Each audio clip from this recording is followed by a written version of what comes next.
할렐루야. 2020년 6월 7일입니다. 벌써 6월의 첫째 주를 맞이하게 되었는데요. 오늘도 변함없이 구약성경 1096쪽에 있는 예레미야 29장 1절로 32절 말씀을 통해 하나님의 편지 이런 제목으로 하나님의 말씀을 함께 나누기를 원합니다. 지금은 과학이 발달되어서 모든 편지들을 손편지보다는 이메일로 주고받는 그런 시대가 되었습니다. 제 큰아들이 군에 가 있는데 손편지가 아니라 인편이라고 하는 그 인편을 쓰는 공간이 있더라고요. 그래서 인편이 뭔가 하고 찾아봤더니 인터넷 편지를 쓰는 그것을 말하는 거였습니다. 제가 지금 세 번째 아들에게 편지를 보냈는데 한참 훈련을 받고 고된 그런 하루를 보냈을 때 누군가로부터 한자 한자 또박또박 정성을 다하고 또 사랑이 듬뿍 담겨 있고 애틋한 마음으로 그렇게 기록을 한 편지를 받게 된다면 그 받는 사람 마음이 얼마나 위로를 받고 기쁘고 흐뭇하겠습니까? 근데 오늘 본문에 보면 신앙적으로 실패하고 또 여러 방면으로 바른 삶을 살지 못해서 남의 나라에 포로로 끌려가게 된 사람들에게 하나님께서 보내시는 편지가 나옵니다. 예레미야 선지자를 통해서 그들에게 편지를 적어 보내는 것이 오늘 예레미야서 29장의 내용이 되겠습니다. 그러면 본문 1절과 4절 말씀을 먼저 함께 봅니다. 자, 1절부터 보겠습니다. 시작. 선지자 예레미야가 예루살렘에서 이 같은 편지를 느부갓네살이 예루살렘에서 바벨론으로 끌고 간 포로 중 남아있는 장로들과 제사장들과 선지자들과 모든 백성에게 보냈는데 만군의 여호와 이스라엘 하나님께서 예루살렘에서 바벨론으로 사로잡혀 가게 한 모든 포로에게 이와 같이 말씀하시니라. 한때는 하나님의 은혜와 복을 많이 받아서 영광스럽게 살던 사람들이 남의 나라에 포로로 끌려갑니다. 모든 소망과 인간적인 기쁨들이 다 끝나버린 그런 절망적인 나날들을 보냈는데 영적으로 실패했으니까 신앙적으로도 극도로 사람들이 회의적으로 변했고 마음이 또 강팍해져서 누구의 말도 듣지 않는 그런 상황에 빠져버리고 말았습니다. 이렇게 포로가 되어 매를 맞고 불안과 절망 속에 헤매고 있는 백성들에게 하나님께서 직접 편지를 보내시는 거예요. 하나님은 하나님의 백성들이 바람직하지 못한 삶을 살아 한때 매를 맞아 시련과 혹독한 환란 속에 빠져있는 그런 삶이었다 할지라도 그들을 절대로 포기하지 아니하시고 때가 되면 누구를 통해서든지 하나님의 마음과 하나님의 뜻을 알려주십니다. 우리가 삶의 도상에서 작고 큰 환란과 시련을 만날 때 그 환란 속에 또 그 시련 속에 담겨져 있는 하나님의 또 다른 사랑의 손길을 볼 수 있어야만 합니다. 왜냐하면 성도가 당하는 환란 속에는 반드시 하나님의 또 다른 뜻이 담겨져 있기 때문에 그렇습니다. 그래서 환란이나 시련을 제2의 성경이다 라고 말을 하기도 합니다. 우리 4절 말씀을 한번 다시 주목해서 보시면 사로잡혀 가게 한 모든 포로라고 하는 말이 나오는데 이게 무슨 말입니까? 오늘 그들이 하나님이 아닌 우상을 지독하게 섬기는 바벨론이라고 하는 나라의 포로가 된 것, 이것을 다른 말로 표현하면요, 원치 않는 삶의 시련에 빠진 것을 말합니다. 이것은 자기 자신들이 하나님의 은혜와 하나님의 축복을 거절하고 자기 마음대로 살고 자기 마음대로 결정하고 자기 욕심을 따라 살았던 결과물로 당하는 하나님의 징계라는 거예요. 우리가 하나님을 믿는다고 하지만 순간순간 하나님의 뜻을 무시하고 내 욕심과 내 뜻을 따라 결정하고 그렇게 살다가 원하지 않는 어떤 사건이나 상황에 포로가 되고 나서야 이것이 정말 하나님의 뜻이 아니었구나 라고 깨달을 때가 얼마나 많이 있습니까? 그런데 더 중요한 것은 그렇게 우리들이 미성숙하고 경솔해서 원치 않는 상황에 빠져서 낙심하고 있을 때에도 하나님은 포기하지 않으시고 누구를 통해서든지 말씀을 주신다는 거예요. 그것이 오늘 본문에 몇 가지로 나타나고 있는데 우리 계속해서 5절과 6절을 한번 같이 보겠습니다. 5절과 6절이요. 시작. 너희는 집을 짓고 거기에 살며 텃밭을 만들고 그 열매를 먹어라. 아내를 맞이하여 자녀를 낳으며 너희 아들이 아내를 맞이하며 너희 딸이 남편을 맞아 그들로 자녀를 낳게 하여 너희가 거기에서 번성하고 줄어들지 아니하게 하라. 하나님의 편지의 내용, 첫 번째 내용이 바로 이거예요. 거기서 번성하고 줄어들지 아니하게 하라. 무슨 말이냐 하면 하나님은 당신의 택함 받은 백성들이 어디서 어떻게 살든지 오늘이라고 하는 날에 당한 어려움이나 원치 않는 여건 때문에 기죽거나 밀리지 말고 당당하게 살기를 원하신다는 겁니다. 현실에 믿음이라고 하는 것이 적용이 되어 이 험한 세상을 살기를 원하시는 우리 하나님이시라는 거예요. 지금 유다 백성들은 그들이 원치 않는 바벨론이라고 하는 나라에 포로로 끌려왔습니다. 절망적인 상황이죠. 시편을 보면 그 당시 많은 성도들이, 많은 백성들이 바벨론 강 그 여러 언덕에 올라앉아서 옛날에 평안하게 살던 때를, 잘 살던 때를 추억하면서 하나님을 찬양하던 비파와 수금을 버드나무 가지에 걸어놓고 울었다고 했습니다. 인간은 자기가 원하는 만큼의 환경, 형편을 자기 나름대로 기준선을 그어놓고 거기에 부합되지 않은 현실을 만나면 기죽고 절망하고 만족할 줄은 모릅니다. 지금 남의 나라에 포로로 끌려와 있습니다. 그런데 하나님은 그 절망하고 있는 그들에게 언제나 이 포로에서 벗어날까? 이 답답한 삶에서 언제쯤 해방될 수 있을까? 그런 생각을 하고 있던 그들에게 그런 생각하는 것이 아니다. 그런 생각을 할 때가 아니다. 너희들이 오늘 처한 환경은 답답한 현실일지 모르겠지만 너희들이 경험하고 있는, 너희들이 짊어져야 할 그 현장, 거기에서 집을 짓고 거하면서 씨를 뿌리고 그 열매를 먹으라고 말씀을 하십니다. 무슨 말일까요? 오늘 나에게 주어진 현실이 내가 원하는 만큼 그렇게 아름다운 현실이 아니라 할지라도 그 현장에서 원망하거나 불평하고 미련한 생각하지 말고 그 현장을, 그 길을 하나님이 주신 뜻이 있음을 믿고 믿음으로 씨를 뿌리고 정착하고 열매를 먹으라는 거예요.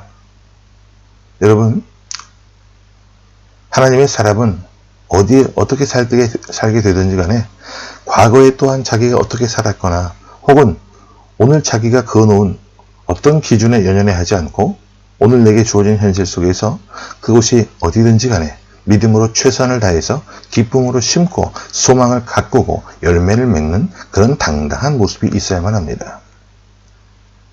사람의 환경이라고 하는 것은요, 언제 어떻게 바뀔지 몰라요. 어떤 현장에 있든지 기죽지 않고 당당하게 그것이 오늘 나에게 주어진 시련과 혹독한 환난이 내 죄값이나 내가 경솔하게 판단한 잘못이나 내 어떤 실수로 인하여 오는 하나님의 징계라고 할지라도 기죽지 말고 거기서도 뿌려야 할 씨가 있고 거기서도 섬겨야 할 일이 있고 거기서도 거두어야 할 열매가 있음을 알라는 겁니다. 비록 연약하지만 이런 당당함이 저와 여러분에게 있기를 간절히 원합니다. 우리 6절 다시 한번 볼게요. 6절 시작. 아내를 맞이하여 자녀를 낳으며 너희 아들이 아내를 맞이하며 너희 딸이 남편을 맞아 그들로 자녀를 낳게 하여 너희가 거기에서 번성하고 줄어들지 아니하게 하라. 어떤 집은 이래요. 아파트 한 채 살 때까지는요, 절대로 돈을 잘 쓰지 않습니다. 먹는 것도 쓰는 것도 안 써요. 그냥 식사할 때도 기본적으로 김치 하나, 깍두기 하나. 한참 성장하고 있는 애들 고기도 먹이고 말이죠. 밥도 두세 그릇씩 먹여야 되는데 쿵핍한 생활을 아이들에게도 시키는 거예요. 언제까지? 아파트 집 한 채 살 때까지. 그렇게 아끼고 아껴서 드디어 아파트를 샀습니다. 그러면 이제 자녀들 배부르게 고기 반찬에서 먹일 것 같아요. 그런데 천만의 말씀, 입주하는 날도 그래요. 우리가 이 아파트 사느라고 대출을 얼마나 받았는 줄 아냐. 이 다 갚으려면 아직도 멀었다. 그때부터 또 궁핍한 삶을 시작합니다. 빚을 다 갚았어요? 그러면 끝인가요? 아니요. 열심히 살다 보니 우리 차가 많이 노화되었다. 이제 새 차로 바꿀 때가 되었는데 우리 새 차 바꿀 때까지 우리 아끼고 살자. 여러분, 천국 갈 때까지도요, 이런 삶을 못 벗어나는 거예요. 어떤 환경 속에 있든지 가족을 사랑하고 어떤 환경 속에 있든지 간에 서로를 위하고 자녀들 기죽지 않게 하라는 거예요. 가난해도 가난한 상황 속에서도 자녀들 기죽지 않게 할 수 있어요.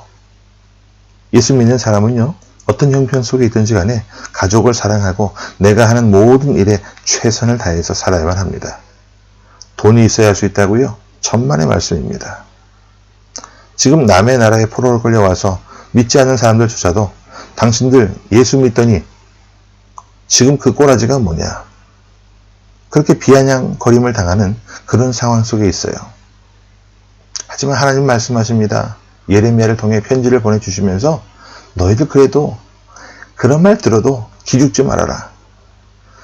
그 상황 속에서도 너희들이 과원을 만들고 그 속에서도 씨를 뿌리고 열매를 맺고 그 안에서 너희 자식들 사랑하고 내가 너희들에게 준 가족들을 아끼고 사랑해라. 제일 중요한 얘기가 7절인데 7절 말씀 한번 볼게요. 시작. 너희는 내가 사로잡혀 가게 한 그 성읍의 평안을 구하고 그를 위하여 여호와께 기도하라. 이는 그 성읍이 평안함으로 너희도 평안할 것입니다. 그러니까 자기들이 원해서 간 성읍이 아니라는 거예요. 하나님의 매를 맞아서 오늘 형편이 어려운 지경에 포로가 되었습니다. 그런데 그 성읍 자체가 내 마음에 들지는 않지만 그 성읍이 평안하기를 기도하며 축복하는 사람이 되라는 거예요.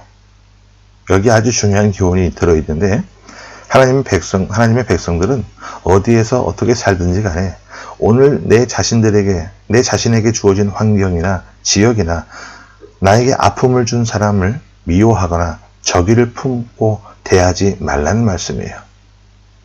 오히려 적극적으로 주어진 환경을 축복하고 평안을 빌라고 말씀합니다.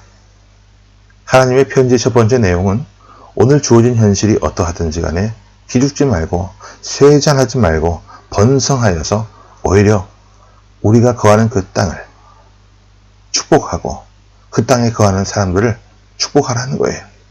이것이 첫 번째 편지의 내용이에요. 우리 그 다음 계속해서 10절 말씀 볼게요. 10절 시작. 여호와께서 이와 같이 말씀하시니라. 바벨론에서 70년이 차면 내가 너희를 돌보고 나의 선한 말을 너희에게 성취하여 너희를 이곳으로 돌아오게 하리라. 하나님의 편지 첫 번째는 절대로 기죽지 말고 번성하라. 그리고 오히려 평안을 빌라. 그런 내용인데 두 번째 말씀은 뭐예요? 우리를 위해 회복의 날을 예비하시겠다는 거죠. 몇 년이 차면? 70년이 차면. 여기 돌본다고 하는 말이 나오는데 이 돌본다는 말은요. 기억하고 위로하고 회복시키겠다는 뜻입니다. 지금 이 사람들이 바벨론의 포로 생활을 하고 있는 것은 자기들의 죄 때문이었습니다. 다시 말하면 하나님의 징계요. 인간의 시련은 반드시 그 끝이 있다는 거예요. 그러니까 조급하게 불평하거나 낙심하거나 반항하지 말고 인내하면서 하나님의 때가 있음을 믿고 믿음으로 극복하라 그 말입니다. 여러분, 고난 중에 있는 분들 잘 들으세요. 어떻게 보면 이 고난도요. 학점을 따야 돼요. 학위 과정을 거쳐야 한다는 겁니다. 우리가 고난 대학에 입학을 했으면 졸업은 해야 하지 않겠습니까? 피해가면 안 돼요. 그것을 피해가면 졸업할 때까지 평생 학점도 못 따고 졸업장 못 따고 고난만 당하는 거예요. 어떤 시련을 당했다고 한다면 피하려고 하지 마십시오. 오히려 당당하게 나서고 하나님의 권고하심을 기다리시기 바랍니다. 하나님이 해결하실 때까지요, 기도하며 침착하게 대응하라는 거예요. 근데 오늘 본문 10절에 보면 나의 선한 말을 너희에게 성취한다고 했습니다. 하나님의 선하신 약속을 믿고 그 약속을 신뢰하고 인내하라는 겁니다. 왜요? 하나님은 반드시 때가 되면 우리를 회복시키시고 권고하신다고 약속하셨기 때문입니다. 오늘 당하는 시련이나 환난은 하나님과 나와의 관계가 끊어지는 것이 아니라 하나님의 품으로 돌아오게 하고 더 영광스럽고 더 아름다운 복된 삶으로 인도하시는 하나님의 또 다른 손임을 기억하시기 바랍니다. 그래서 두 번째 내용이 뭐예요? 고난은 반드시 마치는 때가 있다는 거예요. 내가 너희를 회복시켜 줄 것을 약속하신다는 거예요. 우리 그 다음 11절 봅니다. 시작. 여호와의 말씀이니라. 너희를 향한 나의 생각을 내가 아나니 평안이요 재앙이 아니니라. 너희에게 미래와 희망을 주는 것이니라. 하나님이 우리에게 주시고자 하는 것은 재앙이 아니라 평안과 희망이라는 거예요. 오늘 자기가 받을 은혜, 자기들이 포로가 되어 살고 있지만 그 와중에 있는 백성들에게 우리 하나님은 먼저 평안을 주십니다. 제가 사역을 쭉 해오면서 많은 사람들을 만나고 많은 분들을 보게 되는데 누가 예수 잘 믿는 사람인 줄 아십니까? 예수 잘 믿는 사람은, 진짜 믿음 좋은 사람은요, 어떤 현장에 있든지 어떤 상황 속에 있든지 기죽지 않고 원망하거나 불평하지 않고 하나님이 주시는 그 평안으로 기뻐하며 주어진 현실을 최선을 다해서 섬기는 사람이에요. 근데 성경은 평안만 이야기하지 않습니다. 오늘 아무리 평안하다고 할지라도 오늘에 안주하지 않고 하나님이 예비하시는 내일의 비전으로 살아야만 합니다. 반대로 오늘 삶의 현실에 만족하지 못하고 평안함이 없으면서 내일만 꿈꾸는 것도 바른 믿음의 모습은 아니에요. 우리는 현실주의자들이 아닙니다. 하지만 현실 속에서 누릴 수 있는 것이 있어야 합니다.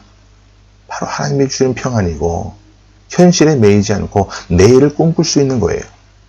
이런 모습이 있어야 한다는 겁니다.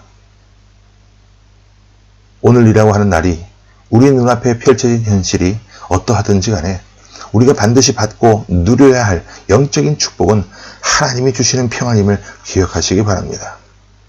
그리고 오늘 여기서 하나님이 열어주시는 미래의 비전들을 우리가 깨달아야만 하는데, 하나님의 비전은 오늘 내게 주어진 현실 속에 믿음을 적용해서 평안하고 기뻐하며 오늘 이 자리가 내 인생의 마지막 자리인 것처럼 씨를 심고 가꾸고 그렇게 열매를 맺어 가다 보면 하나님이 우리에게 주신 하나님의 비전들을 조금씩 열어 보여주신다는 거예요. 여러분이 지금까지 인생 살아오시면서 숱한 계획들을 세우셨을 것인데 여러분들이 계획을 세워놓으면 모든 것들이 다 그대로 되던가요? 아니에요. 하나님이 함께 하시고 인도해 주셔야만 하는 겁니다. 하나님이 열어주셔야만 열려지는 겁니다. 결론이 있어요. 몇 가지 교훈이 있는데 결론의 내용은 이 하나님의 편지를 받고 우리들이 해야 할 일들입니다. 자, 8절과 9절을 보겠습니다. 시작. 만군의 여호와 이스라엘 하나님께서 이와 같이 말하노라. 너희 중에 있는 선지자들에게와 점쟁이에게 미혹되지 말며 너희가 꾼 꿈도 고지 듣고 믿지 말라. 9절. 내가 그들을 보내지 아니하였어도 그들이 내 이름으로 거짓을 예언함이라. 여호와의 말씀이니라. 무슨 말이냐면요, 유혹을 조심하고 신앙의 정도를 이탈하지 말라는 거예요. 누구로부터? 거짓 선지자들, 점쟁이들, 우리를 미혹하고자 하는 사람들로부터 조심하라는 거예요. 사람이 어려움을 당하거나 주어진 현실이 자기 마음에 맞는 만큼 이루어지지 않으면 자신도 모르는 사이에 어떤 사람들의 말에 현혹되기 쉽고 자신도 모르는 사이에 자기가 원하지 않는 현실이기 때문에 그 현실보다 좀 더 나은 환경으로 탈출하고 싶은, 더 나은 환경으로 벗어나고 싶은 그런 마음을 품게 되는데, 여러분 이때를 조심해야 되는 것이 마귀가요 얼마나 잽싼지 그 때를 놓치지 않아요. 그래서 하나님이 이런 말씀하시는 거예요. 너희가 지금 바벨론에서 포로 생활을 하고 있지만 어려워하지 말아라. 기죽지 말아라. 거기서 씨를 뿌리고 내가 너희들에게 준 땅처럼 여기며 최선을 다해 살아라. 하지만 그렇게 사는 동안에 하나님이 보내시지 않고 하나님이 세우시지 않은 어떤 거짓 선지자들이 너희를 유혹할 수도 있고, 또 어떤 이상한 꿈을 통해 너희들을 자기 욕망에다가 불지를 수가 있는데, 그런 잘못된 확신이나 유혹을 통한 미혹을 조심하라, 이 얘기입니다. 여러분 기억하실 거예요. 우리 예수님이 본격적으로 공생애를 시작하시기 위해서 40일 동안 금식하고 나오셨을 때 마귀가 유혹을 했어요. 끈질기게. 몇 번이나 유혹을 했습니까? 3번이나 유혹을 했습니다. 우리에게도 마찬가지예요. 아무리 힘들고 어려워도 하나님이 허락하신 가정과 교회를 이탈하지 말고 신앙의 정도를 뚜벅뚜벅 걸어갈 수 있는 귀한 발걸음의 소유자가 되시기 바랍니다. 12절과 13절을 함께 봅니다. 시작. 너희가 내게 부르짖으며 내게 와서 기도하면 내가 너희들의 기도를 들을 것이요. 너희가 온 마음으로 나를 구하면 나를 찾을 것이요. 나를 만나리라. 이 말을 한마디로 줄이면 전심으로 기도하라, 그 말입니다. 사람들 말 함부로 듣고 기죽지 말고 자기 욕심이나 자기 잘못된 확신에 빠져 있지 말고 하나님 앞에 하나님의 뜻을 구하며 부르짖고 기도하면 하나님이 들으시고 인도하시고, 더불어 전심으로 하나님을 찾으면 하나님을 만날 수 있게 하신다는 거예요. 그런데 중요한 것이 14절이에요. 자, 같이 봅니다. 시작. 이것은 여호와의 말씀이니라. 나는 너희들을 만날 것이며 너희를 포로된 중에서 다시 돌아오게 하되 내가 쫓아 보내었던 나라들과 모든 곳에서 모아 사로잡혀 떠났던 그곳으로 돌아오게 하리라. 이것은 여호와의 말씀이니라. 지금 자신들의 잘못으로 포로가 되어서 고생하고 있지만 그들이 전심으로 기도하면 우리 하나님이 거절하지 아니하시고 만나 주시겠다는 거예요. 우리 하나님은 여전히 변함없이 언제나 우리가 실패했던 그 곳에서도 계속 함께 하셨습니다. 우리 인간의 욕심으로 눈이 어두워져서 또 우리가 기도하지 못해서 보지 못하고 체험하지 못했을 뿐이지, 우리가 좌절하고 있는 그 자리에도, 우리가 매를 맞고 있었던 그 자리에도 우리 사랑의 하나님은 우리를 절대로 포기하지 아니하시고 우리와 함께 하시고 그곳에서도 열매 맺을 수 있는 길을 여시고 그곳에서조차도 하나님의 사람으로 쓰시려고 기다리고 계셨다라는 거예요. 우리가 내 눈앞에 펼쳐진 현장만 보면 답답할 수 있어요. 앞이 캄캄할 수 있어요. 우리뿐만이 아니라 오늘을 피하려고만 하는 그런 함정에 빠져서 하나님이 우리에게 주셨던 어떤 기쁨도 감사도 감격도 다 잃어버리고 회색 인생을 사는 사람들이 얼마나 많이 있는지 몰라요. 청도에 와보니까 먼 그런 커피숍 주변에 비싼 자가용들이 그렇게 많이 드나드는지, 비싼 자가용 타고 폼 잡고 다니면서 10원짜리 그 커피 한 잔 들고 다니는 모습을 보여주는 것이 참된 행복입니까? 아니요. 그 모습도요, 다 지나가 버리는 겁니다. 사라지는 거예요. 뭐가 중요하냐? 내가 비록 걸어 다니는 인생이라 할지라도 하나님과 함께 가는 인생이 되어야만 합니다. 이사야서 40장에 보면 여호와를 앙망하는 자는 새 힘을 얻는다고 하셨는데, 여기 앙망한다 이 말은 기다린다는 뜻입니다. 믿음으로 오늘 내 형편이 풀리지 않고 어려워도 좌절하지 말고 하나님의 회복하시는 때를 믿음으로 기다리면서 오늘이라고 하는 날에 감사하며 기뻐하며 씨를 뿌리고 가꾸고 열매를 소망하고 만나는 사람들을 축복하는 삶이 되시기 바랍니다. 한 가지 더 있는데, 오늘 이 예레미야의 편지를 받고 낙심하고 있던 백성들이 얼마나 위로를 얻었겠습니까? 마찬가지예요. 저와 여러분이 작은 하나님의 편지가 되어서 만나는 사람들에게 하나님의 사랑을 전할 때 그들이 하나님을 만나는 복이 있도록 쓰임받는 하나님의 편지가 될 수 있어야 한다는 겁니다. 그래서 고린도 후서 3장 3절에 보면 너희는 그리스도의 편지라는 말씀을 하셨어요. 그렇습니다. 오늘이라고 하는 날 우리 눈앞에 펼쳐진 우리의 현실과 우리가 만나고 있는 사람들이 우리 마음에 들지 않는 사람일 수도 있어요.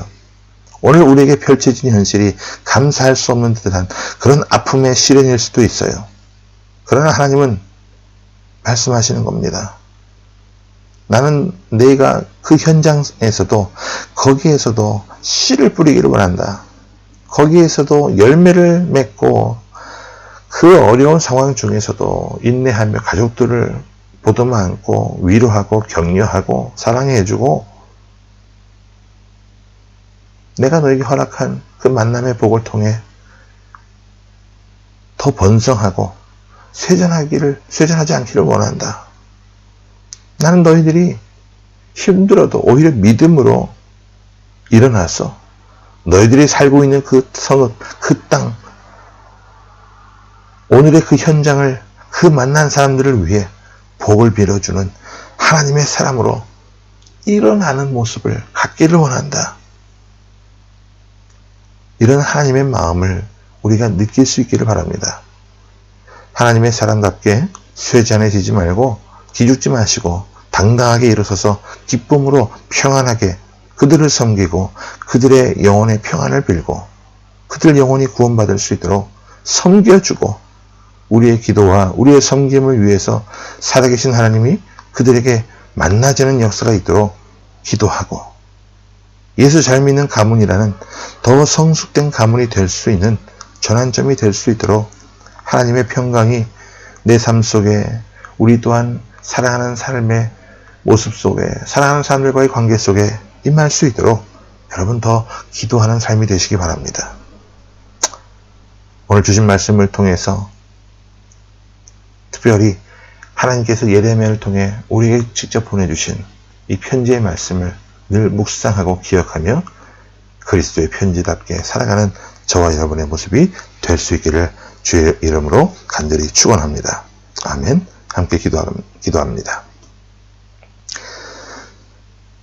사랑의 아버지 하나님, 은혜를 감사합니다. 오늘 하나님께서 우리에게 직접 보내주신 이 약속의 말씀, 이 편지의 말씀을 붙잡고 이 약속대로 전심으로 기도하고 씨를 뿌리고 열매를 맺는 삶이 되기를 원합니다. 하나님, 코로나19의 영향으로 인해서 많은 사람들이 힘들고 어려운 중에